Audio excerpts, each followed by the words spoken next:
So every single Elder Scrolls game that allows you to customise your character at the start has always given you 10 races to choose from. The Imperials, Bretons, Dark Elves, Nords, Argonians, Khajiits, Orcs, Wood Elves, High Elves and Red Guards. Yes! Did it!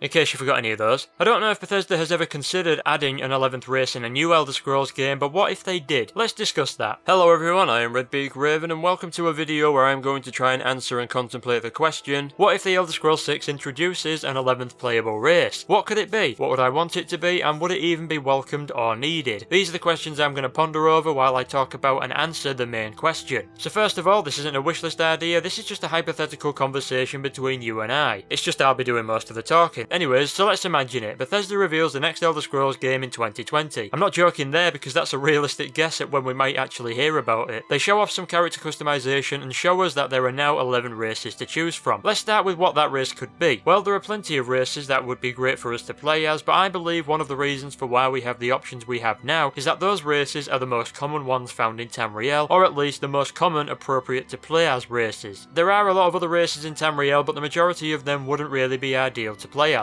The Slode, for example, are slug-toad-like beastfolk that are from the coral kingdoms of Thras. It would be fascinating to see them appear, just not as a playable race. I mean, they look big, very big. Can you imagine navigating interiors with these things? Lamias as well are an interesting race, but not one I could see Bethesda sticking in there as a playable race, partially due to them being only female, and I imagine it might be a nightmare to tailor the combat to them, and make it so that the variety of clothes and armour fit them like a glove as well as they do the human-looking races. It's already hard to find a decent cloak in the Elder Scrolls for someone like a Nord, probably because there are no capes and cloaks in the Elder Scrolls games, and no Bethesda, I'm not going to stop asking for them. For me, it's all about style before defence. If I'm going to take on a dragon and be incinerated in the process, then I'll damn well look fabulous doing it. I'll be the classiest person in Sovngarde. Actually, that's going to be difficult. You see, I've made a pact with Nocturnal, I've got an appointment with Sithis when I die, and Maes Mora may have some control over my soul, and I'm pretty sure I made another deal with one of the Divans, or maybe even another Daedric Prince. What can I say? I'm in demand. Anyway, so yeah, races like those aren't particularly practical. Now, I was going to suggest Daedra, something like Dremora for example, but then I thought, where's the sense in that? The Dremora are a race associated with Mehrunes Dagon, and since the big red giant can't invade Tamriel anymore, I can't think of many reasons why Dremora would be integrated into society. They are also found with other Daedric princes, but Mehrunes is the primary one. Not to mention, they can be summoned here, there and everywhere. How annoying would that be? You're in the middle of a meal, you're enjoying some elder cheese and a couple of sweet rolls, maybe 4 sweet rolls or 5 or even 10. Doesn't matter, you're enjoying a meal. Next, you're knee deep in bones and flesh after being summoned by an old man with a white beard. Stereotypical wizard, I know, but still. Perhaps if the Dremora were to be removed from the princes somehow and the ability to be controlled by others was non-existent anymore, then maybe, just maybe, these guys could enter as a playable race. They are one of the more popular races that people say they like to play as, plus they are the most human-looking Daedra, I think. So let's move on to another popular option that has been brought to life by modders, and that is the Snow Elves. A pale skin coloured race of Mer, similar to the Altmer, who were believed to be extinct. As for those of you who have played Skyrim's Dawnguard DLC or are just aware of this, we found out that the Snow Elves are not completely gone. Gelabor and his brother Vyther, I think that's how you pronounce it, are the 2 Snow Elves that appeared in Dawnguard, and seeing as though we had to eliminate Vyther, it's very well possible that Gelabor is the last living Snow Elf. So unless something big happens involving the Snow Elves between Skyrim and the next game, it's more than likely we'll never hear about them ever again. If there are still stragglers out there and baby Snow Elves are born and that whole circle of life continues for them again, then it's an option, depending on where the game is set and who's involved, but I think it's more likely that these poor guys will continue to live on in legend, or through the corrupted Falmer if we ever see those again. Now, another race of elves that has been cropping up in mods and forums about other races people would like to play as is the Ayleids, also known as the Wild Elves. These horrible buggers once had an empire of their own, and thanks to the Elysian Slave Rebellion and the Ayleid Civil War in the First Era, they are now deemed as a rare sight, possibly extinct. There is some speculation that other Ayleids continue to live in Cyrodiil, and others have survived in elven communities located in other provinces. Ayleids would be an interesting race to play as, more so for those who favour playing as elves, but I think the situation I believe in is that they are either extinct or at least only a few remaining harding, or they will make an appearance in either Valenwood or a High Rock based Elder Scrolls game. I say that because most of the Ayleids after the Elysians took over the Empire left Cyrodiil and went to Valenwood and High Rock. The High Rock Ayleids are probably gone, but the Valenwood ones still have a chance to appear. Chances are if they were to make an appearance, then that's all it would be really. Now let's move on to yet another race of Mer, the Deep Elves, also known as the Dwemer. God, how many elves is there in this universe? or rather was there. So the Dwemer, yes, I know they are all gone, but let me explain. So a while ago I made a video talking about what the story for the Elder Scrolls 6 could be, and one of my ideas was for the Dwemer to make a return. There are many theories out there as to what happened to them, but let's say that they were either sent to another plane of existence or subjected to a time wound. Sent forward in time, if you're unfamiliar with that term. If either of these is the case and the next Elder Scrolls game sees them return, likely a game set in High Rock or Hammerfell, then it would basically mean that not only a few Dwemer would come back, but a whole civilization would return to the world. As much as I would like the Dwemer to remain a mystery, which is one of the reasons they are so fascinating, I would love to see how the event of them returning would turn out. So basically it would make sense to have the Dwemer as a playable race. However, I think that character would need a separate intro and possibly a lot of unique interactions and scenarios tailored to characters of just that race. Maybe if the Dwemer made a return in the next game and then the following game introduced them as a playable race. However, I know a lot of people would prefer them to remain a mystery, but you can't deny how interesting it would be to play a Dwemer in the game where they have just returned. Now, a more realistic situation if the Elder Scrolls 6 was to take place in Black Marsh is to not necessarily give us another race to play as, but give us different types of Argonians. The name Argonian is actually just a general term used to describe the lizard folk of Black Marsh, of which there are quite a few different tribes of them, some of which have a very distinct appearance. For example, the Sarper. They are described as being winged, however it isn't clear if that is literal and they can fly or at least hover. Then there is the Partru, who are described as being toad-like. And then you have the Nagas. These nasty lizards are described as the thugs of Argonian stock and have black scales with mouths full of fangs. They are also quite tall. So although not a different race, they could serve as a unique feature of a Black Marsh based Elder Scrolls game, or could even be continued in the future. Maybe that's a new customization option. Instead of a different race, a different type within a race, or a different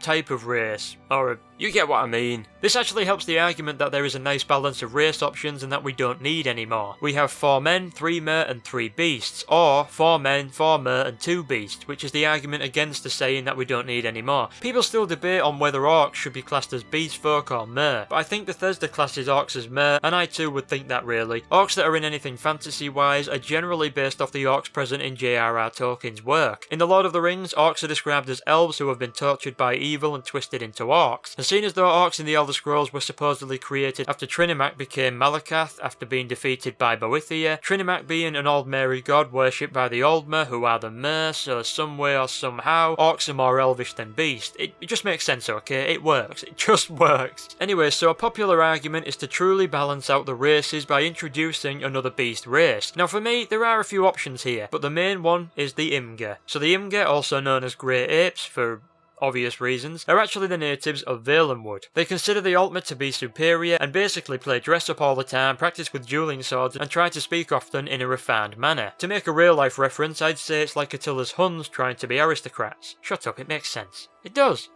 Sort of. So seeing as though Valenwood is considered to be one of the most likely settings for the next Elder Scrolls game, the inclusion of these fine apes would be a much welcomed aspect. As a playable race, well, I'd say why not. It would give us another beast race, a very interesting one at that, and is more human-like than others. So animations, clothing, etc. wouldn't be that much different. It should be, but it wouldn't have to be. Now, I was going to talk about the Akaviri races, but honestly, I doubt they'd be playable. The Carpotun is the most likely option in my eyes, but seeing as though they are similar to the Khajiit by being tiger-like catfolk, would there really be a need to implement them as a playable race? I was also going to mention the... oh, for God's sake. The Morma, the Marama, don't even bother. We are not going down how to pronounce the made up names route. Anyways, them. They are also mer and very similar in appearance to Dunmer. Obviously each race has its own strengths and weaknesses and the choice of race doesn't always depend on appearance, but still it's one of those situations where you already have a decent substitute, I suppose you could say. The Snow Elves are far too similar to the Altmer, same goes for the Aelids, and the Morma are similar to Dark Elves. I don't know if that's a good enough reason, but I think it's just something worth considering. From my perspective and a realistic standpoint, if there was to be an 11th race, it would either be the Imga, the different types of Argonians, or the Dwemer. I know the Dwemer are elves and we've already got plenty of elves, but I don't care. They've got great big beards. These are also my personal choices, although the more I think about it, the more I'd actually like to try playing as an Imga or one of these different types of Argonians. So what if they introduce an 11th race? Well, that all depends on what it is and if it fits well with the story and or setting. It will definitely have a huge impact on the world, as we'd see an entirely new race scattered around not just the province that we're playing in, but Tamriel itself. I think the implementation of another race would have to fit in with some event or another, whether it's an event during the game or whether it's an event that happened before it. If that was the case, then that would be interesting to learn about, kinda like the Great War with the Second Almeri Dominion. But perhaps Bethesda will never let us play another race until they go to Akavia, if they ever do. At the end of the day, I don't mind what we have, it would just be nice to see something different in that department. Yes, I know we have 10 races to choose from, and no, I do not sound like a spoilt child. I just think it would be good to have another beast race, even though I don't play with them very much. I like Argonians, not a fan of Khajiits. Bloody sugar dealers. Some call me Maik the liar. No, you are a liar. Sorry to all the Khajiit fans out there for that. Anyways, I'm going to wrap this up now, so now it's your turn to talk if you want. Let me know in the comments below what your thoughts are on this. Would you like another race to play as? And if so, what is it and why? How much of an impact do you think it would have on the game? Do you think it's even possible? Let me know what you're thinking. I'll be interested in seeing the replies to this. So hit the like button if you like this video. You can also follow me on Twitter or like me on Facebook. You'll find the links to those at the bottom of the description. Anyways, that's all from me. So until next time, I'll see you soon.